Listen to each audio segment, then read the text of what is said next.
Welcome to wonder B. കൂട്ടുകാരെ, ഇന്ന് നമ്മൾ കേൾക്കാൻ പോകുന്നത് ഒരു ആനയുടെയും തയ്യൽക്കാരന്റെയും കഥയാണ്. പണ്ട് ഒരു ഗ്രാമത്തിൽ വളരെ ശാന്ത സ്വഭാവിയായ ഒരു ആനയുണ്ടായിരുന്നു. ആനക്കാരൻ എന്നും രാവിലെ ആനയെ കുളിപ്പിക്കാനായി പുഴയിലേക്ക് കൊണ്ടുപോകുമായിരുന്നു. പുഴയിലേക്കുള്ള വഴിയിൽ ഒരു തയ്യൽക്കാരന്റെ കടയുണ്ടായിരുന്നു. ആന പോകുമ്പോഴൊക്കെ തയ്യൽക്കാരൻ അവന് എന്തെങ്കിലും നല്ല ഭക്ഷണം നൽകുമായിരുന്നു, പഴമോ ശർക്കരയോ ഒക്കെ. പകരമായി ആന തന്റെ തുമ്പിക്കൈ ഉയർത്തി തയ്യൽക്കാരനെ അഭിവാദ്യം ചെയ്യും. അങ്ങനെ അവർ നല്ല സുഹൃത്തുക്കളായി മാറി.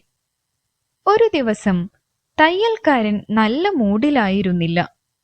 ആന പതിവ് പോലെ കടയുടെ മുന്നിലെത്തി തുമ്പിക്കൈ നീട്ടി. ഭക്ഷണം നൽകുന്നതിന് പകരം തയ്യൽക്കാരൻ ഒരു കുസൃതി കാണിക്കാൻ തീരുമാനിച്ചു. അയാൾ തന്റെ തുന്നൽ സൂചി എടുത്ത് ആനയുടെ തുമ്പിക്കൈയിൽ കുത്തി. വേദന കൊണ്ട് ആന ഞെട്ടിപ്പോയി. പക്ഷേ അവൻ ഒന്നും ചെയ്യാതെ പതുക്കെ പുഴയിലേക്ക് നടന്നുപോയി.